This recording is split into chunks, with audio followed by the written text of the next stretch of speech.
আমি আজকে যে ব্যাপারে কথা বলবো যে কোন কোন টপিক কোন কোন বই ফলো করলে বা কোন কোন সাইট ফলো করলে বা কিভাবে আপনি কাজ করলে আপনার জন্য সুবিধা হবে।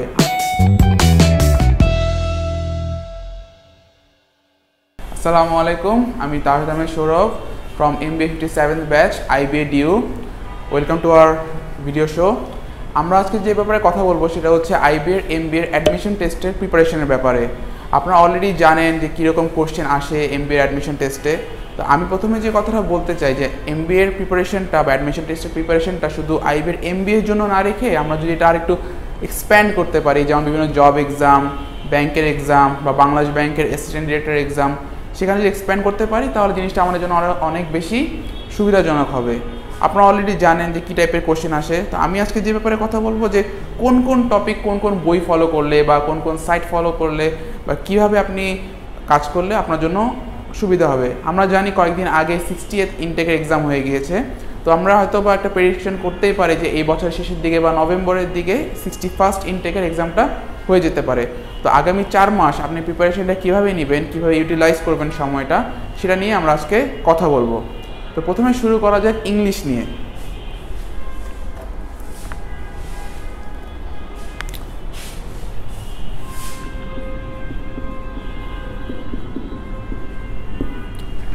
IBA MBA অ্যাডমিশন টেস্টে সাধারণত ইংলিশে যে টাইপের কোশ্চেন আসে, আমি আপনাকে অ্যাসিউরিটি দিতে পারি যাদের রিডিং হ্যাবিট ভালো, যারা প্রতিনিয়ত ইংলিশের চর্চা করে বা গল্পের বই পড়ে বা ইংলিশ আর্টিকেল পড়ে, তারা বেশ ভালো একটা মার্কস নিয়ে আসতে পারে গ্রামার না পড়লেও।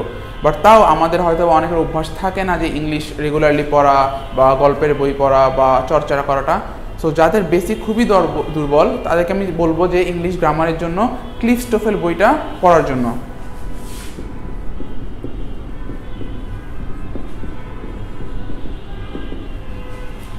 ক্লিফস টোফেল বইটা অনেকটা গ্রামারের বাইবেলের মতো। ক্লিফস টোফেল বইটা এতই সুন্দরভাবে সাজানো এবং এত গোছালো যে কোনো মানুষই বা যে কোনো স্টুডেন্ট যদি পড়া শুরু করে সে নিজে নিজে বুঝতে পারবে কি বলা হচ্ছে। যেমন আমি যদি বলি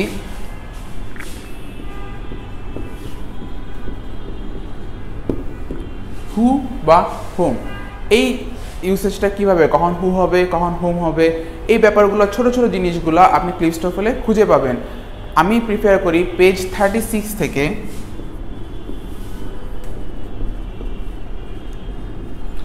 পেজ 36 থেকে 200 পর্যন্ত আপনি ক্লিফস টোফেলে পড়ে ফেলবেন। যদি আপনার বেসিক খুব ভালো হয় তা আমি বলবো যে একবার হলেও গো থ্রু করেন।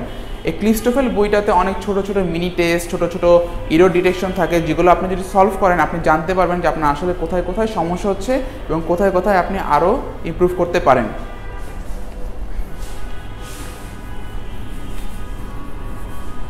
ক্লিফস টোফেলের অবশ্যই যে জিনিসটা করবেন, ছোটো ছোটো যে মিনি টেস্টগুলো থাকে, ছোটো ছোটো যে এক্সারসাইজগুলো থাকে প্রত্যেকটা টপিকের শেষে প্রত্যেকটা এক্সারসাইজ করবেন এবং প্রত্যেকটা এক্সারসাইজের এক্সপ্লেনেশন বইয়ের পিছনে সলিউশনে দেওয়া আছে।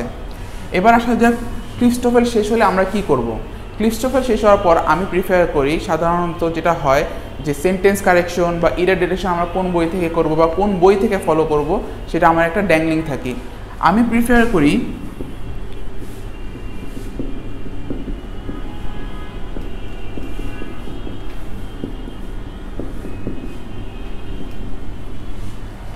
অফিসিয়াল জিম্যাট রিভিউ বইটা ফলো করা। অফিসিয়াল জিম্যাট রিভিউ বইটা যে কোনো এডিশন আপনি কিনতে পারবেন, 2016 or 17 যেটাই হোক। অফিসিয়াল জিম্যাট রিভিউতে অনেক ধরনের গ্রামারের এক্সারসাইজ পাবেন, যেমন হচ্ছে সেন্টেন্স কারেকশন, তারপর হচ্ছে রিডিং কম্প্রিহেনশনও আছে। বিশেষ করে সেন্টেন্স কারেকশনের যে পোর্শনটা,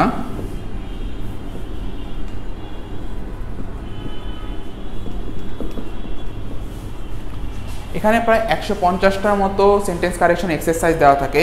বাট অফিসিয়াল জিম্যাট রিভিউর সবচেয়ে বড় যে অ্যাডভান্টেজ, সবচেয়ে ইম্পর্টেন্ট যে অ্যাডভান্টেজ, সেটা হচ্ছে প্রত্যেকটা এক্সারসাইজের এক একটা এক্সপ্লেনেশন, ভিডিও এক্সপ্লেনেশন প্রত্যেকটা আপনি ইন্টারনেটে খুঁজে পাবেন। যদি আপনি বই দেখেও না বুঝতে পারেন যে কেন এই সেন্টেন্স কারেকশনটা ঠিক হয়েছে, কেন এটা হলো, আপনার চাইলে এটা খুঁজে দেখতে পারেন। আর এটা কীভাবে খুঁজে বের করবেন বা কোন ভিডিওতে গেলে আপনি পাবেন সেটা আমি আপনাদেরকে বলে দিচ্ছি।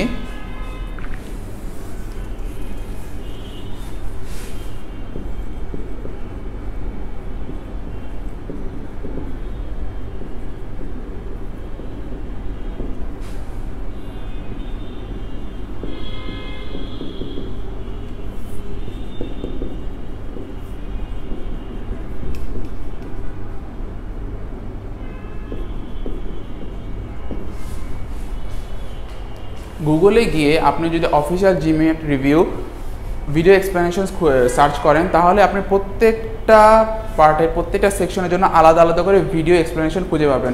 কোন সেন্টেন্স কারেকশনটা কেন হবে না, কোনটা এলিমিনেশন মেথডে কেন বাদ দিবেন, প্রত্যেকটা এক্সপ্লেনেশন আপনি খুঁজে পাবেন গুগল থেকে এবং ম্যাগোসের ওয়েবসাইট থেকে।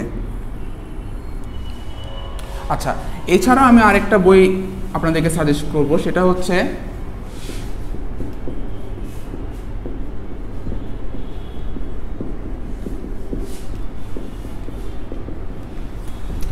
ব্যারন্স স্যাট 2013-14 এডিশন। আমরা সবাই জানি বা হয়তো আমরা না জেনে থাকলে বলে দিই, স্যাটের কারিকুলাম কিছু চেঞ্জ হয়ে যাওয়ার কারণে আমাদের পুরনো বইটা ফলো করতে হবে।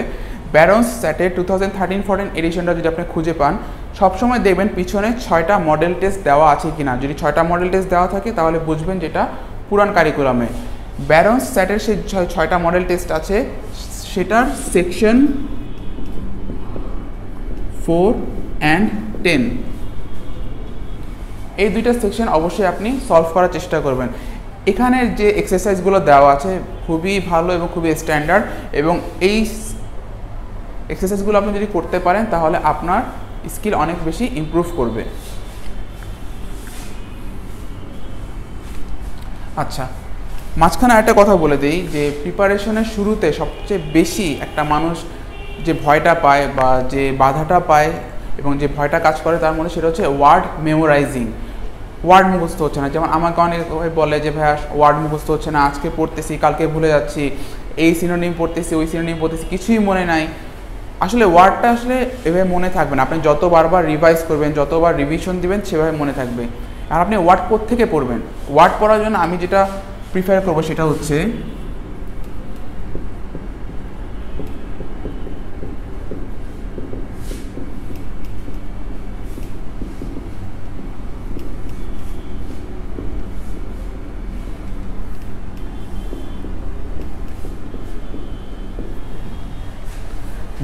জিআরই হাই ফ্রিকোয়েন্সি 800 ওয়ার্ডস, সেটা হচ্ছে ব্যারন্সের।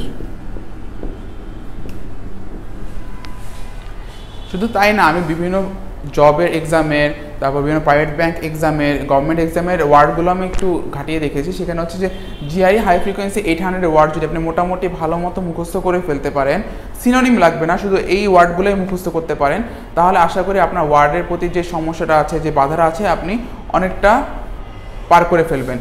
এছাড়াও আইবিএর এমবিএর জন্য আরেকটা কাজ আপনি করতে পারেন, সেটা হচ্ছে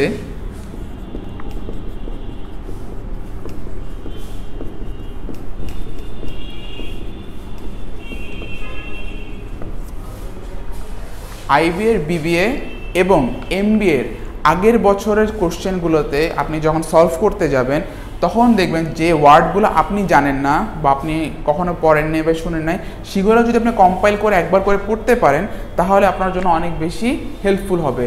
কারণ আইবিএর বিবিএ এবং এমবিএতে মাঝে মধ্যে কিছু ফ্রেজেস অ্যান্ড ইডিয়ামস আসে, যে ফ্রেজেস অ্যান্ড ইডিয়ামসগুলো আমরা হয়তো কোথাও খুঁজে পাই না, কিন্তু মাঝে মাঝে বিবিএ থেকে এমবিএতে রিপিট হয়, এমবিএ থেকে বিবিএতে রিপিট হয়। অনেক সময় হয়তো আপনার লাক ভালো থাকলে কমন পেয়ে যেতে পারেন, বাট ওয়ার্ডগুলো মোটামুটি একটা কমন টাইপেরই থাকে।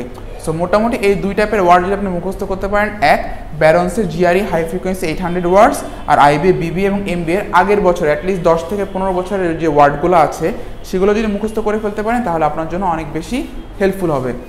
এখন আসা যায় যে ভোকাবুলারিটা আসলে মুখস্থ করব কীভাবে। ভোকাবুলারি মুখস্থ করার আসলে কোনো উপায় তেমন নাই, বাট কিছু কিছু আছে যেটা আপনাকে হেল্প করবে। প্রথমত সবসময় মনে রাখবেন যে ওয়ার্ড মুখস্থ করার জন্য হচ্ছে বেস্ট এবং ইফেক্টিভ ওয়ে হচ্ছে বারবার পড়া। আজকে যদি আপনি 10টা ওয়ার্ড পড়েন, কালকে সেই 10টা ওয়ার্ড রিভাইজ করেন এবং নতুন 10টা ওয়ার্ড পড়েন। থার্ড ডেতে গিয়ে আবার যে আগের 20টা ওয়ার্ড পড়েছেন সেই 20টা ওয়ার্ড পড়েন এবং নতুন আরও 10টা ওয়ার্ড পড়ে ফেলেন। রিভাইজ আবার পড়বেন, রিভাইজ আবার পড়বেন। ফোর্থ ডেতে গিয়ে শুধু 30টা ওয়ার্ডই রিভাইজ করেন। এভাবে বারবার রিভাইজ করলে হয়তো আপনার 30টা ওয়ার্ডই মুখস্থ থাকবে না বা মনে থাকবে না, অ্যাটলিস্ট 20টা হয়তো বা থাকবে, কিন্তু বারবার রিভাইজ করলে হয়তো সবগুলো ওয়ার্ডই মনে এসে পড়বে। হচ্ছে বড় কথা যেটা, সিনোনিম কখনো মুখস্থ করতে যাবেন না। সিনোনিম মুখস্থ করতে গেলে জিনিসগুলো আরও বেশি ক্লামজি হয়ে যাবে বা আপনি আরও বেশি ড্যাংলিং থাকবেন যে মুখস্থ হচ্ছে না, বিরক্ত লাগবে। তো আমি প্রিফার করবো এই 800 ওয়ার্ডই মুখস্থ করেন। এখন এই 800 ওয়ার্ড মুখস্থ করার জন্য আপনাকে বেশ কিছু ওয়েবসাইট হেল্প করতে পারে। সেসব ওয়েবসাইটগুলো কী কী আমরা দেখি। যেমন একটা ওয়েবসাইট আছে, সেটা হচ্ছে Pictionary.com।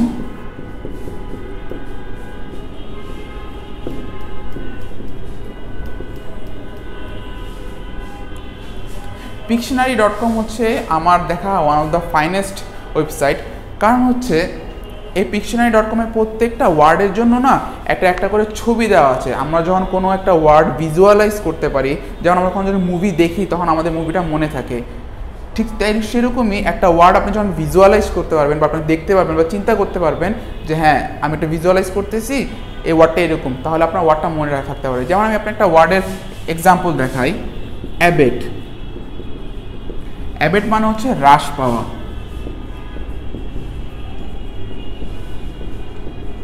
এখন এই হ্রাস পাওয়াটা আপনি কীভাবে মনে রাখবেন? Pictionary.com এ যে ছবিটা দেওয়া সেটা হচ্ছে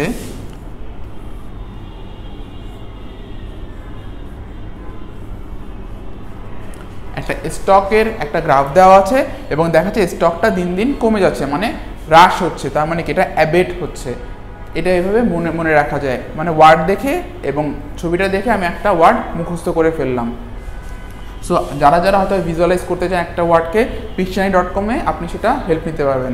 Pictionary.com এ শুধু ওয়েবসাইটই না, এটার একটা অ্যাপও আছে যেটা আপনি মোবাইলে চাইলে ডাউনলোড করে অন দ্য গোতে আপনি এটা ইউজ করতে পারেন। Pictionary.com এ শুধু এটাই না, অনেক সিনোনিমও দেওয়া থাকে প্রত্যেকটা ওয়ার্ডের, পাশাপাশি অনেক এক্সাম্পলও দেওয়া থাকে। সেন্টেন্সের মাধ্যমে যদি ওয়ার্ড মনে রাখতে চান বা কম্পাইল করে রাখতে চান বা নোট করে রাখতে চান, তাও আপনি এই ওয়েবসাইট থেকে করে রাখতে পারবেন। আচ্ছা, আরেক ধরনের ওয়েবসাইট আছে, সেটা হচ্ছে আপনি একটা ওয়ার্ডকে ভেঙে ভেঙে মনে রাখবেন বা কোনো একটা সেন্টেন্সের মাধ্যমে মনে রাখবেন। সেটা হচ্ছে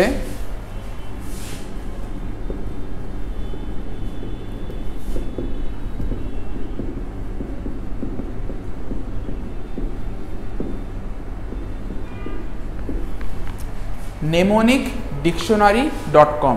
নেমোনিকটা হচ্ছে একটা ওয়ার্ডকে কোনো একটা সেন্টেন্স বা কোনো একটা স্টোরির মাধ্যমে মনে রাখা। যেমন আমি আপনাদেরকে একটা এক্সাম্পল দেখাই,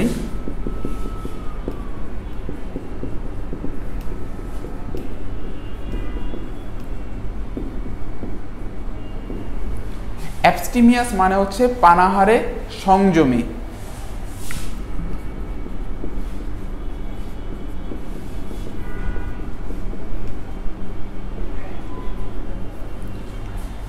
এখন এই অ্যাবস্টিমিয়াস ওয়ার্ডটা যে পানাহারে সংযমী, সেটা আমি কিভাবে মনে রাখবো? নেমোনিক ডিকশনারিতে যেভাবে দেওয়া আছে সেটা আমি আপনাদেরকে ডিসক্রাইব করছি।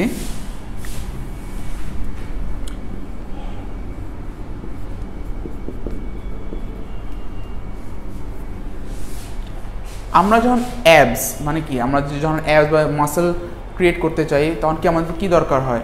আমাদের কি ব্যালেন্সড ডায়েট দরকার বা হচ্ছে ফিজিক্যাল এক্সারসাইজ দরকার। সো সেটা আমাদের মাথায় রাখতে হবে। পাশাপাশি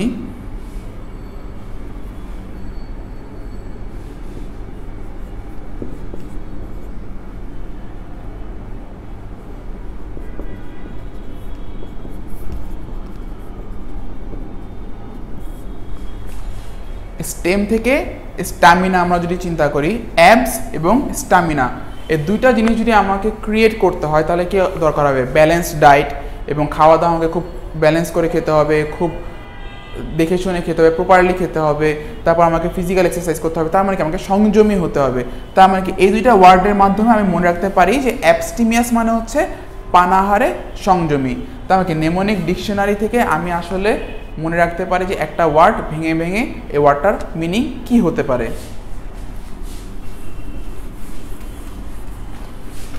এছাড়াও বেশ কিছু আরও ওয়ার্ড আছে, যেমন হচ্ছে memrise.com, quizlet.com।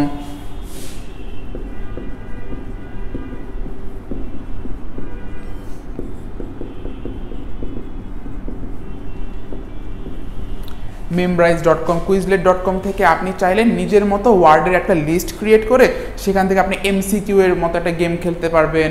যখন আমরা এমসিকিউ এর মাধ্যমে কিছু খেলি বা এমসিকিউ এর মাধ্যমে কোনো কিছু সলভ করি, তাহলে হয়তো আমাদের আরও বেশি কিছু মনে থাকার প্রবাবিলিটি বেশি বেড়ে যায়। সো এই কয়টা ওয়েবসাইট যদি আপনি ইউজ করতে পারেন, আপনি তাহলে ওয়ার্ডগুলো ভালো মতোই মুখস্থ করতে পারবেন। আচ্ছা, এই গেল ওয়ার্ডের ব্যাপার। যে আমি কীভাবে ভোকাবুলারি মুখস্থ করব। আমি আরেকবার বলতেছি যে কীভাবে আসলে আপনি স্কেডিউলটা ফলো করলে মনে রাখতে পারবেন। যেমন যদি আমি বলি first day 10 words, second day previous 10 words plus new 10 words। প্রথম দিন আমি 10টা ওয়ার্ড পড়লাম, সেকেন্ড ডেতে আগের 10টা ওয়ার্ড রিভাইজ এবং নতুন 10টা ওয়ার্ড পড়লাম। থার্ড ডেতে প্রিভিয়াস 20 words, নিউ 10 words। এভাবে থার্ড ডে পর্যন্ত আমার চলে গেল। ফোর্থ ডেতে গিয়ে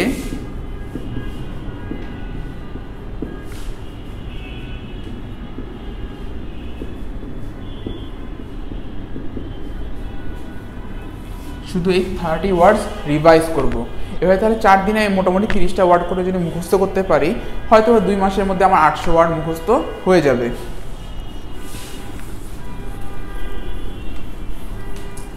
তো এই ছিল ভোকাবুলারি নিয়ে আমাদের যে টেনশনটা, সেটা চলে গেল।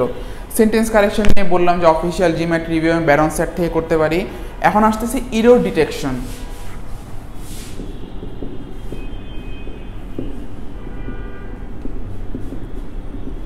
ইরর ডিটেকশনের জন্য বেশ কিছু ওয়েবসাইট আছে, বেশ কিছু বই আছে। তো আমি পার্সোনালি প্রিফার করি হচ্ছে ব্যারন সেটের পুরন এডিশনের বই।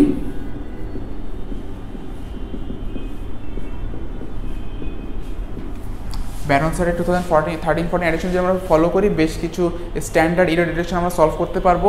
এছাড়া ক্লিপস্টোফেলেও বেশ কিছু ইরর ডিটেকশন থাকে। ক্লিপস্টোফেলের মিনি টেস্ট থাকে, পিছনে বেশ কিছু মডেল টেস্ট থাকে, যেগুলোতে সলভ করলে আমরা বেশ ভালো একটা আইডিয়া নিতে পারবো যে কখন কোন ইররগুলো হচ্ছে। এছাড়াও বেশ কিছু ওয়েবসাইট আছে যেখান থেকে আমি এক্সপ্লেনেশন সহ সুন্দর মতো ইরর ডিটেকশনগুলো করতে পারবো। যেমন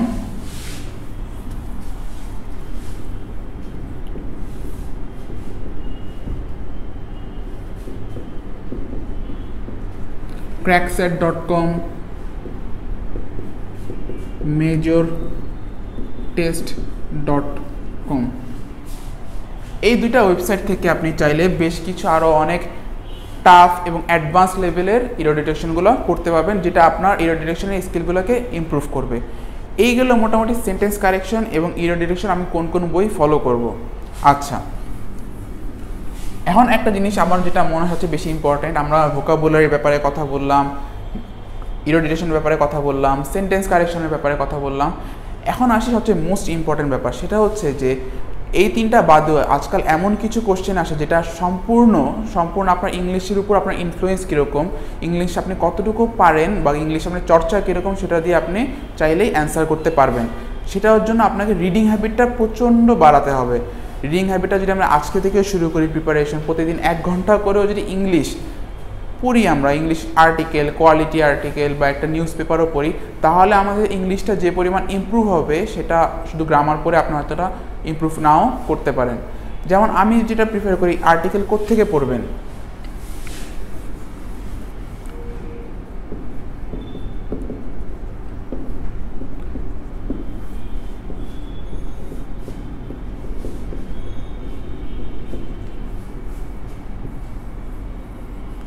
যদি আপনাকে মনে করেন যেটা আমি মোটামুটি ভালোই ইংলিশ বুঝছি বা আমি প্রত্যেকটা ওয়ার্ডের মিনিং মোটামুটি পারবো বা কনটেক্সটটা বুঝতে পারবো, তাহলে আমি প্রিফার করবো newyorktimes.com এবং guardian.com এর আর্টিকেলগুলো আপনারা পড়বেন।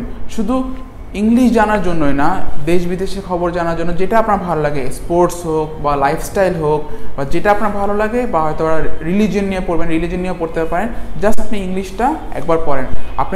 আপনি আজকে ইংলিশ পড়বেন, কালকে আপনার নিজের মধ্যে ইমপ্রুভমেন্টটা বুঝতে পারবেন না। কিন্তু একটা মাস যদি কন্টিনিউয়াসলি 1 ঘন্টা করে ইংলিশ রিডিং হ্যাবিটটা আপনার বাড়ান, তাহলে দেখবেন যে কোনো না কোনো এক সময় আপনি নিজে ইংলিশে সেন্টেন্স ভালোভাবে মেক করতে পারছেন, সেন্টেন্স লিখতে পারছেন, থিঙ্কিং ক্যাপাবিলিটিটাও বেড়ে যাচ্ছে।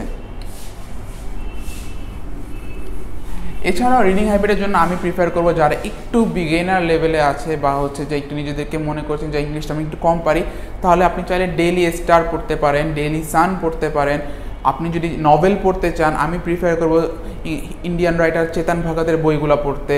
তারপর আছে হচ্ছে ইংলিশ রাইটার কিছু, যাদের যেমন পাওলো কোয়েলোর বই আপনি পড়তে পারেন। পাওলো কোয়েলো যেমন অ্যালকেমিস্ট বইটা খুবই ইজি ভাষায় লেখা, আপনি চাইলে নোবেলগুলো পড়তে পারবেন।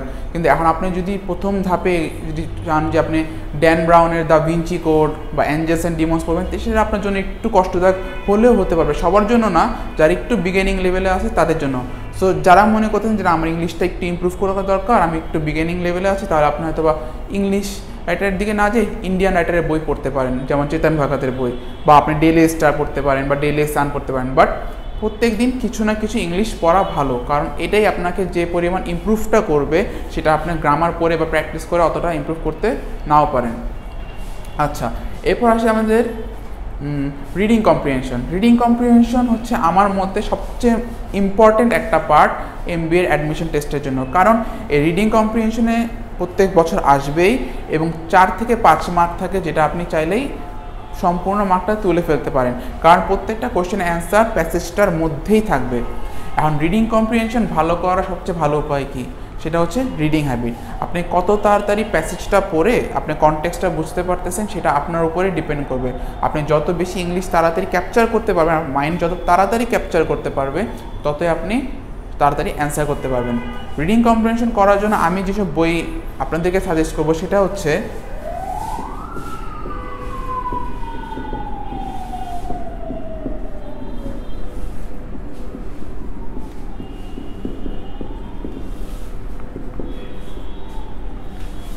রিডিং কম্প্রিহেনশনের জন্য একটু যদি আপনি টাফ লেভেলে করতে চান, আমি প্রিফার করি যদি টাফ লেভেল বা অ্যাডভান্স লেভেলে করলে বিবিএ, আইবিএর বিবিএ বা এমবিএতে যে টাইপের কোশ্চেন আসে, সেগুলো অনেক বেশি সোজা হয়ে যাবে আপনার জন্য। তাও আপনি যদি কোশ্চেনগুলো করতে চান, আমি আপনাকে প্রিফার করব official GMAT review.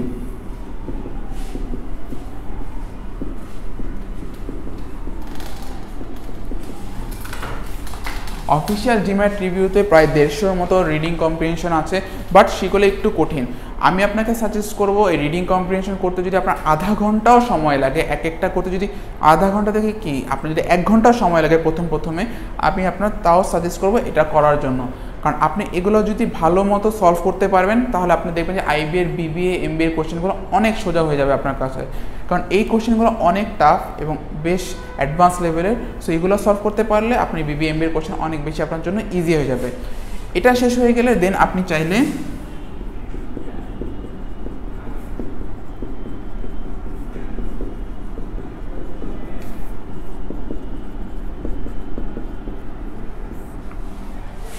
IBA, BBA এবং আইবিএর, এমবিএর কোশ্চেনগুলো সলভ করতে পারেন। কোশ্চেনগুলো সলভ করলে বুঝতে পারবেন যে আপনার লেভেল কীরকম অবস্থায় আছে বা আপনার স্কিল কতটুকু ইমপ্রুভ হয়েছে, আপনি চাইলেই তখন ধরতে পারবেন। এটাই হলো রিডিং কম্প্রিহেনশনের ব্যাপারটা।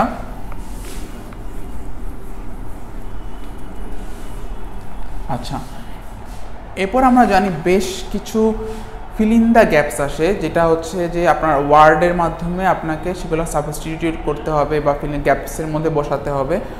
সো ফিল ইন দ্য গ্যাপসগুলো আমি কোত্থেকে করব? এখন আপনি যদি চান যে আপনি জিআরইর বই থেকে করবেন বা স্যাটের বই থেকে করবেন, সেটা আমি আপনাকে মানা করতে এই জন্য, কারণ আইবিএর, বিবিএ এবং এমবিএতে দিন দিন ওয়ার্ডের প্রাধান্য কমে যাচ্ছে। খুব পরিমাণ যে টাফ ওয়ার্ডস আসে তা না, বাট আপনি মোটামুটি একটা নর্মাল বই থেকে যদি করতে চান তাহলেই করতে পারবেন। এখন আপনি ফিল ইন দ্য গ্যাপসটা কোত্থেকে করবেন? সেটা হচ্ছে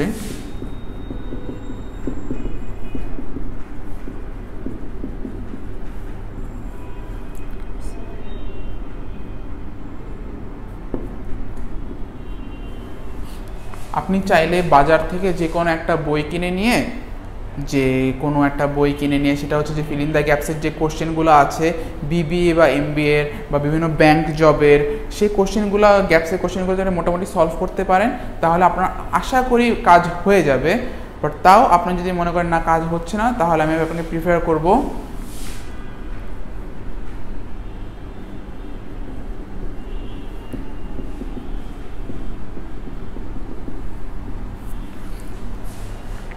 ফিল ইন দ্য গ্যাপস আপনাকে প্রিফার করে জিআরই বিগ বুক থেকে আপনার ফিল ইন দ্য গ্যাপসগুলো সলভ করার জন্য। খুব কঠিন বেশ কিছু আছে, যেগুলো অনেক কঠিন লাগবে, সেগুলো করার দরকার নেই। এছাড়া আপনি অবশ্যই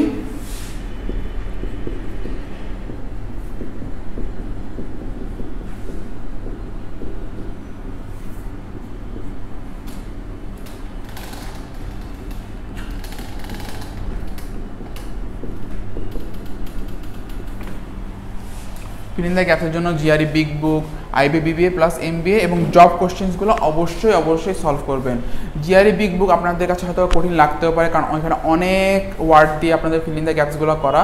এই জন্য আমি আপনাকে প্রিফার করবো, যদি আপনার কষ্ট হয় তাহলে আইবিএ বিবিএ এমবিএ এবং জব কোশ্চেনের ফিল ইন দ্য গ্যাপসগুলো সলভ করা। এছাড়াও বাজারে ফিল ইন দ্য গ্যাপসের জন্য বেশ কিছু বই আছে, বিভিন্ন কোম্পানির বই আছে, যে কোনো একটা কিনে আপনি যদি সলভ করা শুরু করেন, প্রত্যেকটার জন্য বাংলা এক্সপ্লেনেশন দেওয়া আছে কেন কোন ওয়ার্ডটা হবে, সেগুলো একটা ভালো মতো সলভ করে নিলে আপনার আশা করি কাজ হয়ে যাবে। আচ্ছা, এইগুলো আপনার GRE fill in the gaps, sentence correction, error detection এবং রিডিং কম্প্রিহেনশন। এছাড়া বেশ কিছু কোশ্চেন আছে যেগুলো আসলে তেমন কোনো ভালো কোনো সোর্স নাই। সেটা হচ্ছে 1 ওয়ার্ড ইউসেজ, 2 প্রিফিক্স সাফিক্স, 3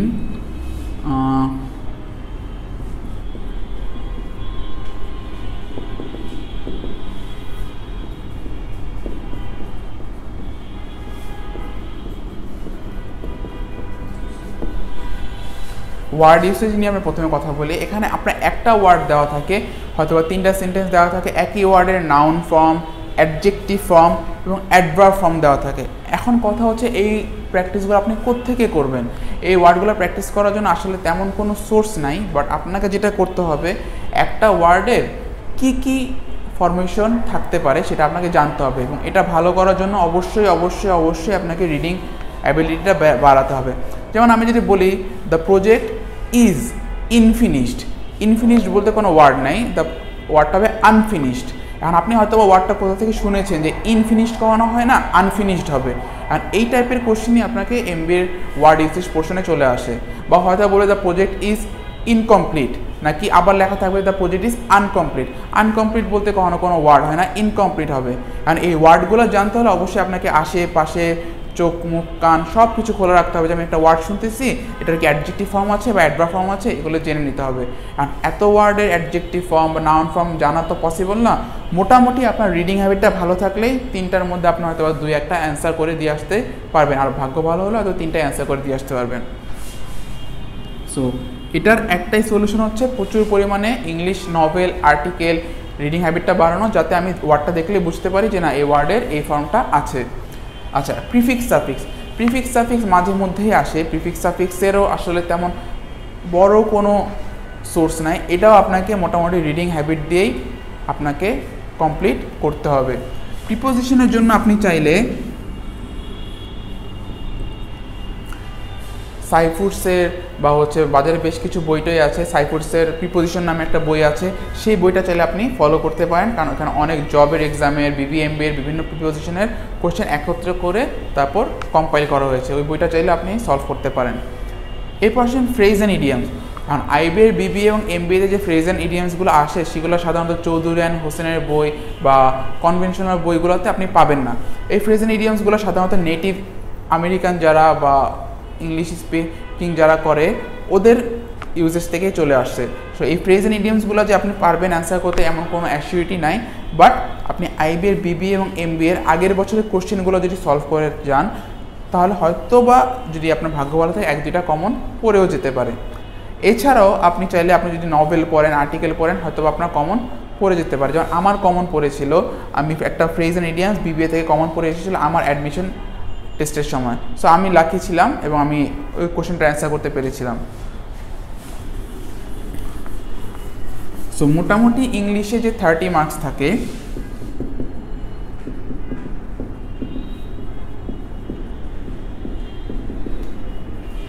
ইংলিশে যে 30 মার্কস থাকে, এটার জন্য আপনি যদি এই বইগুলো ফলো করেন এবং আমি যে স্টেপগুলো বললাম সেই স্টেপগুলো যদি ফলো করেন, তাহলে আশা করি আপনি 30 মার্কসের মধ্যে 18 to 24 মার্কস ইজিলি আপনি পিক করতে পারবেন। বাট এটার জন্য অবশ্যই আপনাকে অনেক ডেডিকেটেড থাকতে হবে, অনেক ইন্সপায়ার্ড থাকতে হবে। আমি যদি মাঝপথে গিয়ে বলি না আমাকে দিয়ে আর হচ্ছে না, তাহলে আপনার আসলে এই পথে আগানোটাই ভুল হবে।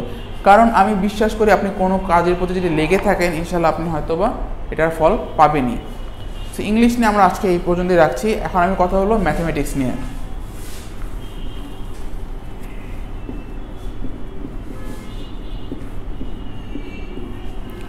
আমরা যদি আইবিএ এমবিএ অ্যাডমিশন টেস্টের গত কয়েক বছরের কোশ্চেন পর্যবেক্ষণ করি বা যদি একটু অ্যানালাইসিস করি তাহলে দেখতে পারবো কি প্রত্যেক সেমিস্টারেই কোশ্চেনগুলো একটু লেংদি এবং টাফ হয়ে যাচ্ছে। ম্যাথ পোর্শনটা দিন দিন হার্ড হচ্ছে। এটা আপনি যদি নিজেও পর্যবেক্ষণ করতে চান আপনি দেখবেন যে ট্রেন্ডটা অ্যানালাইসিস করলে বুঝতে পারবেন যে দিন দিন অনেক বেশি লেংদি হয়ে যাচ্ছে।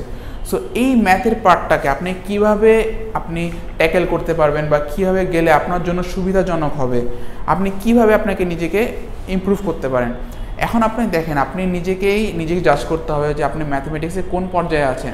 প্রথমত আমি আপনাকে বলবো যে আইবিএর বিবিএ বা এমবিএর বা আপনি এমবিএর যে কোনো একটা কোশ্চেন 2-3টা কোশ্চেন নিজে সলভ করেন, দেখেন আপনার অবস্থা কীরকম, আপনি কয়টা কোশ্চেনের অ্যান্সার দিতে পারছেন, আপনি কয়টা কোশ্চেন করতে অ্যান্সারের জন্য আপনি কাজ করতে পারতেছেন, বা আপনি একটা কোশ্চেন অ্যান্সার করতে আপনার কতক্ষণ সময় লাগছে। যদি দেখেন যে না আমার হচ্ছে না, আমার একদমই বেসিক দুর্বল, আমি অনেক বছর ম্যাথ করি নাই, তাহলে আপনার জন্য এক ধরনের অ্যাপ্রোচ হবে। আর আপনি যদি দেখেন যে না আমি মোটামুটি ভালোই অ্যাডভান্স লেভেলে আছি, 30টার মধ্যে হয়তো বা 17-18টা এমনি আমি অ্যান্সার করতে পারছি, তাহলে আপনার জন্য আরেক অ্যাপ্রোচ থাকবে। আমি প্রথমে শুরু করি বিগিনিং অ্যাপ্রোচটা দিয়ে।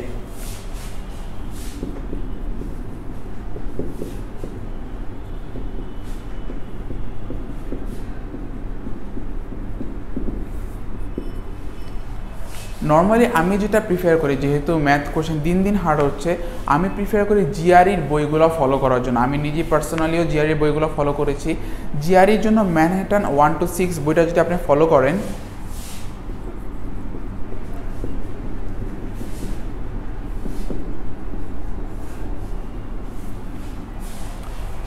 ম্যানহাটন 1 to 6 বইটা অনেকটা খুব বাচ্চাদের মতো করে আপনাকে এক একটা স্টেপ শেখাবে। যেমন আমি যদি বলি 1 + 1 = 2, এরকমভাবে খুব ছোট ক্ষুদ্র বিষয় দিয়ে আপনাকে বুঝাই দেবে যে কোন ম্যাথটা অ্যান্সার কেন হবে। বাট হ্যাঁ, একটাই সমস্যা, যাদের হয়তো ইংলিশ বুঝতে একটু সমস্যা হবে, পুরো বইটা ইংলিশে লেখা, তো আপনার হয়তো একটু বুঝতে কষ্ট হতেও পারে, বাট আশা করি হবে না, কারণ খুবই সিম্পলি কথাগুলো লেখা আছে। ম্যানহাটন 1 to 6 প্রত্যেকটা চ্যাপ্টার খুব সুন্দরভাবে করা। কারণ কি, একটা যেমন আমরা যদি ইনইকুয়ালিটির ম্যাথের কথা বলি, এই ইনইকুয়ালিটি আমি কেন ধরবো, কেন আমি এটার সাথে এটা কেন গুণ করব, কেন আমি এটার সাথে এটা ভাগ করব, কেন √31কে আমি এভাবে সলভ করতে পারি, প্রত্যেকটা জিনিস এই বইটার মধ্যে দেওয়া আছে। বাট জিআরইতে তো অনেক বড় সিলেবাস, প্রত্যেকটা আপনার করা লাগবে না। যেমন হচ্ছে স্ট্যাটিস্টিক্সের পার্টটা লাগবে না,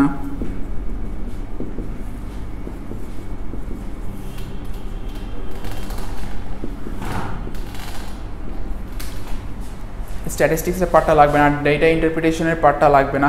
সো এই পার্টগুলো আপনি চাইলে বাদ দিতে পারবেন। ম্যানহাটন 1 to 6 থেকে অবশ্যই যেগুলো করবেন সেটা হচ্ছে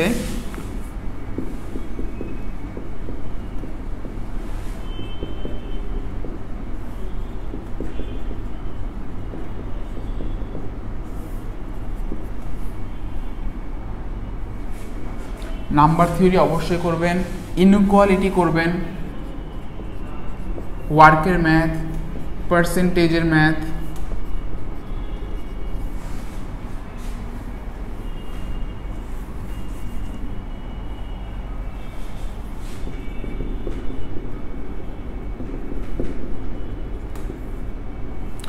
number theory, inequality, work, percentage, profit loss, এগুলো আপনি অবশ্যই ম্যানহাটন 1 to 6 থেকে করবেন।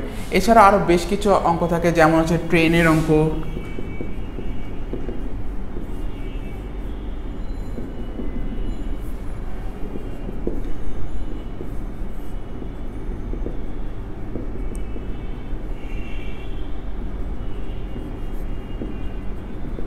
এই টাইপের ম্যাথগুলো আপনার 1 to 6 থেকে করার দরকার নেই, হয়তো 1 to 6 আপনি পাবেনও না।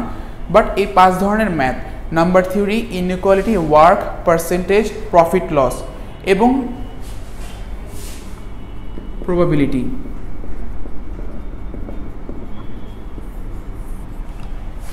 এই কয়েকটা ম্যাথ অবশ্যই আপনি করবেন।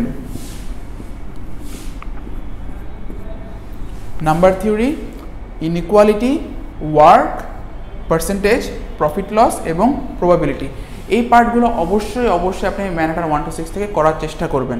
এটা যেটা করলে সুবিধাটা হবে সেটা হচ্ছে যে প্রথমত আপনাকে একদম বেসিক লেভেল থেকে শেখাবে যে কেন আমি এখানে এত % হচ্ছে, বা কেন আমি এটার সাথে এটা গুণ করছি, কেন যোগ করছি, যোগ করলে 2 আর 2 যোগ করলে 4 কেন হবে, প্রত্যেকটা ব্যাপার খুব খুঁটিনাটি বিষয়ে লেখা আছে। তো আপনি যদি বিগিনার লেভেল থেকে শুরু করতে চান আমি প্রিফার করব 1 to 6 বইটা করা। বাট অবশ্যই বিবিএ এবং এমবিএতে যে টাইপের কোশ্চেন থেকে কোশ্চেন আসে, যেসব টপিক থেকে কোশ্চেন আসে সেই টপিকগুলো সলভ করবেন, এছাড়া বাকি আর করার দরকার নেই।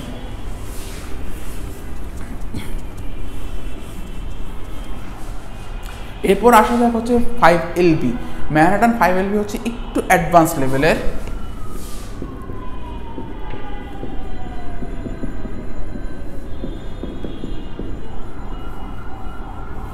ম্যানহাটন 5LB একটু অ্যাডভান্স লেভেলের, ওখানেও আপনি একই টাইপের ম্যাথগুলো পাবেন বাট একটু অ্যাডভান্স লেভেলের। আমি আপনাকে অ্যাসিউরিটি দিতে পারি আপনি যদি জিআরইর ম্যাথগুলো যদি ভালো মতো সলভ করতে পারেন তাহলে আশা করি আপনার আইবিএর এমবিএর অ্যাডমিশন টেস্টের ম্যাথের জন্য খুব একটা মাথা না ঘামালেও চলবে, কারণ এই ম্যাথগুলো খুবই ক্রিটিক্যাল এবং হচ্ছে খুবই টাইম কনজিউমিং, এবং যত আপনি প্র্যাকটিস করবেন তত বেশি আপনার স্কিলটা ইমপ্রুভ হবে। এই বইগুলোর সবচেয়ে মজার পার্ট হচ্ছে এখানে 3টা ডিফিকাল্টি লেভেল থাকে, সেটা হচ্ছে ইজি, মিডিয়াম, হার্ড। হার্ড লেভেলে আপনাকে যাওয়ার দরকারই নেই, আপনি হার্ড লেভেলটা টোটালি ইগনোর করবেন। আপনি মোটামুটি ইজি এবং মিড লেভেলের কোশ্চেনগুলো ভালো মতো সলভ করতে পারলে আশা করি আপনার বিশাল একটা সিলেবাস কভার হয়ে যাবে। এরপরে আমরা যেটা করব সেটা হচ্ছে আইবিএ বিবিএ এবং আইবিএ এমবিএ এর কোশ্চেন সলভ করব।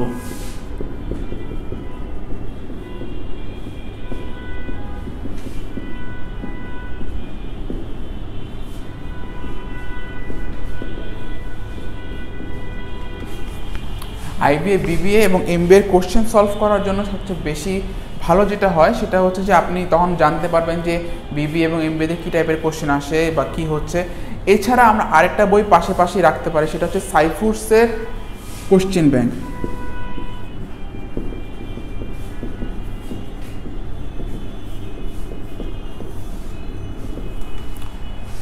সাইফুরসের ম্যাথ কিউ ব্যাংকটা যদি আমরা পাশাপাশি রাখতে পারি সেটা যেটা হবে আমাদের জন্য, যেমন ওয়ার্কের ম্যাথ, পাইপ এবং মিক্সচারের ম্যাথ, বেশ কিছু ম্যাথ আপনি হয়তো জিআরই ম্যানহাটন 1 to 6 থেকে করতে পারবেন না, সেই ম্যাথগুলো আপনি সাইফুরসের ম্যাথ কিউ ব্যাংক থেকে করতে পারবেন। এছাড়া এখানে প্রচুর ম্যাথ দেওয়া আছে যেগুলো আপনি চাইলে সলভ করতে পারেন। সো ম্যাথমেটিক্সের জন্য আমি এটাই প্রিফার করবো, প্রথমত Manhattan 1 to 6, GRE Manhattan 5LB, সাইফুরসের ম্যাথ কিউ ব্যাংক এবং আইবিএ বিবিএ এবং এমবিএ এর কোশ্চেন সলভ। এই 4টা বই মোটামুটি আপনি যদি ভালো মতো গো থ্রু করতে পারেন আশা করি আপনি শুধু আইবিএর বিবিএ বা এমবিএ অ্যাডমিশন টেস্টের জন্যই না, যে কোনো জব, যে কোনো ব্যাংকের এক্সাম সবখানে আপনি খুব ভালো মতোই ট্যাকেল করতে পারবেন। এছাড়াও আরেকটা ব্যাপার যেটা হয় সেটা হচ্ছে যে ডাটা সাফিসিয়েন্সি চলে আসে ম্যাথ পার্টে। ডাটা সাফিসিয়েন্সির জন্য আমি যেটা আপনাদেরকে প্রিফার করব সেটা হচ্ছে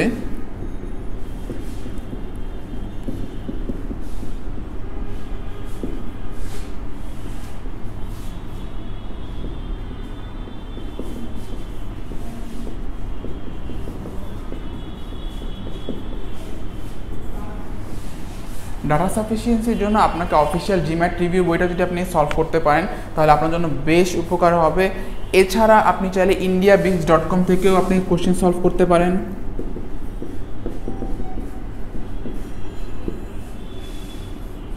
indiabix.com এ বেশ কিছু ডাটা সাফিসিয়েন্সি থাকে। এছাড়া অবশ্যই আপনাকে একদম সবার সাথে যেটা করতে হবে সেটা হচ্ছে বিবিএ এবং এমবিএ এর কোশ্চেন সলভ।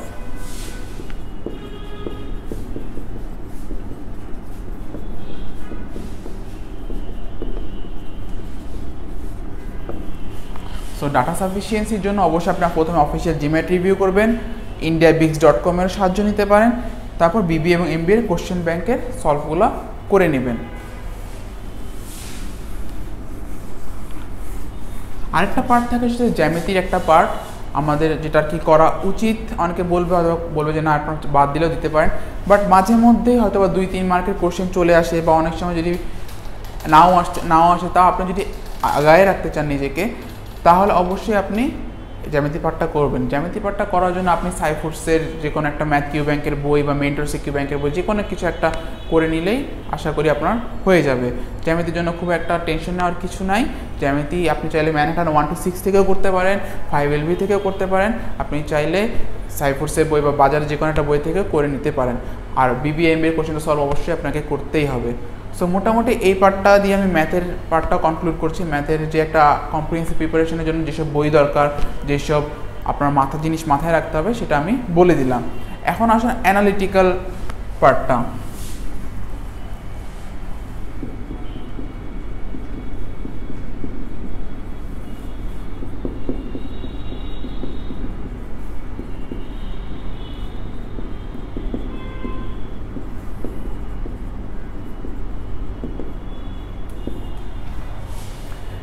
IB আর MBA এর অ্যাডমিশন টেস্টে সাধারণত দুই ধরনের কোশ্চেন আসে, সেটা হচ্ছে অ্যানালিটিক্যাল পার্টে, সেটা হচ্ছে একটা পাজল আর হচ্ছে ক্রিটিক্যাল রিজনিং। আর পাজল সলভ করার জন্য হচ্ছে একটাই সোর্স সবচেয়ে ভালো, সেটা হচ্ছে GRE বিগ বুক।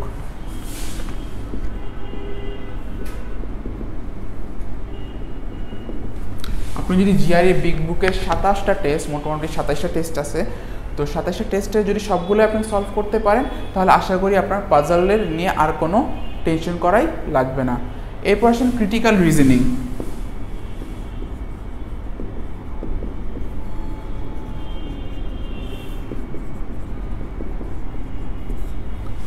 ক্রিটিক্যাল রিজনিংয়ের জন্য আপনি অফিসিয়াল জিম্যাট রিভিউর বইটা সাহায্য নিতে পারেন। এছাড়া BBA এবং MBA আগের বছরে যেসব কোশ্চেন এসেছে সেগুলো সলভ করে নিতে পারেন। তাহলে আশা করি আপনার অ্যানালিটিক্যাল পার্ট নিয়ে খুব একটা চিন্তা না করলেও হবে। তো এই পার্টটা মোটামুটি অ্যানালিটিক্যাল পার্টটাও শেষ করে দিচ্ছি।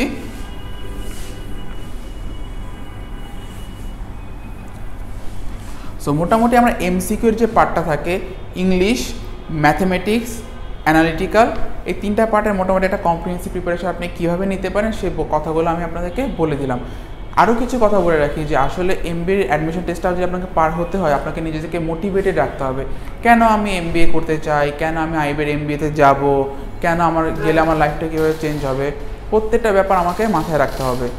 IBA-তে আসতে অবশ্যই আপনি যদি MBA করতে চান, আপনাকে অবশ্যই প্রথমে যে চিন্তা করতে হবে যে বাংলাদেশে বা আমাদের দেশে যেটা best business school obviously IBA, এবং IBA থেকে যদি আপনি MBA করতে পারেন অবশ্যই আপনার জন্য একটা লাইফের একটা ডেভেলপমেন্ট হবে, আপনার ক্যারিয়ার পাথের জন্য অনেক বড় একটা ডেভেলপমেন্ট হবে। সো এই জিনিসটা মাথায় রেখে নিজেকে মোটিভেটেড রাখতে হবে, ডেডিকেটেড রাখতে হবে যে আমি কীভাবে MCQ টেস্টটা বা অ্যাডমিশন টেস্টটা আমি পার করব। MCQর পরে আরেকটা পার্ট যেটা থাকে অ্যাডমিশন টেস্টে, সেটা হচ্ছে রাইটিং পার্ট। রাইটিং পার্টে মোটামুটি 25 মার্কসের মতো আসে।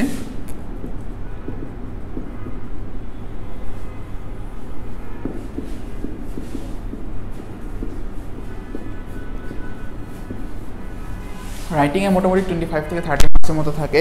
এখন আপনি এই 25 to 30 মার্কস কীভাবে নিজের মধ্যে কীভাবে লিখবেন, আমি প্রিফার করি আসলে আপনি এখানে কমন কোনো একটা কোশ্চেন আসবে বা কমন একটা কম্পোজিশন আসবে বা কমন একটা প্যাসেজ আসবে, আপনি এটা চিন্তা না করতেই পারেন। কারণ হচ্ছে যে এখানে আপনার কমন কিছুই দিবে না। আপনাকে যেটা করতে হবে, আপনার ফ্রি হ্যান্ড রাইটিংটা অবশ্যই অনেক ভালো হতে হবে, যাতে আপনি সুন্দর মতো কিছু একটা লিখে দিয়ে আসতে পারেন। সাধারণত রাইটিং পার্টে কয়েক টাইপের রাইটিং হয়, সেটা হচ্ছে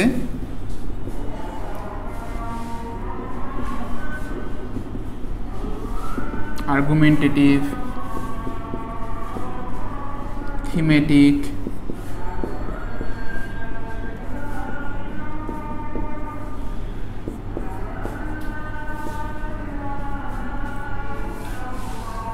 মোটামুটি এই 4 টাইপেরই হয়তো লেখা আপনার ঘুরে ফিরে IB MBA-তে আসতে থাকে। আরেকটা পার্ট যেটা থাকে এক্সপোজিটারি।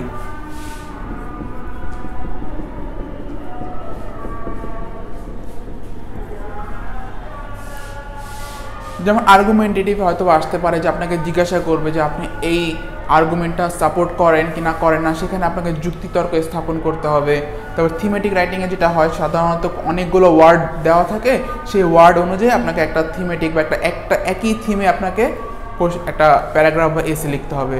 প্যারাগ্রাফ হয়তো আপনার যে কোনো একটা প্যারাগ্রাফ দিয়ে দেবে, হয়তো ইউর হবি বা হচ্ছে আপনার ইউর এম ইন লাইফ, হয়তো এটা খুবই ভেগ একটা টপিক, এম ইন লাইফ হয়তো আসবে না, হয়তো বলে বাংলাদেশের ট্রান্সপোর্ট সিস্টেম নিয়ে লেখো বা Bangladesh as a future leader নিয়ে একটা প্যারাগ্রাফ লিখো, এই টাইপের প্যারাগ্রাফ আসতে পারে।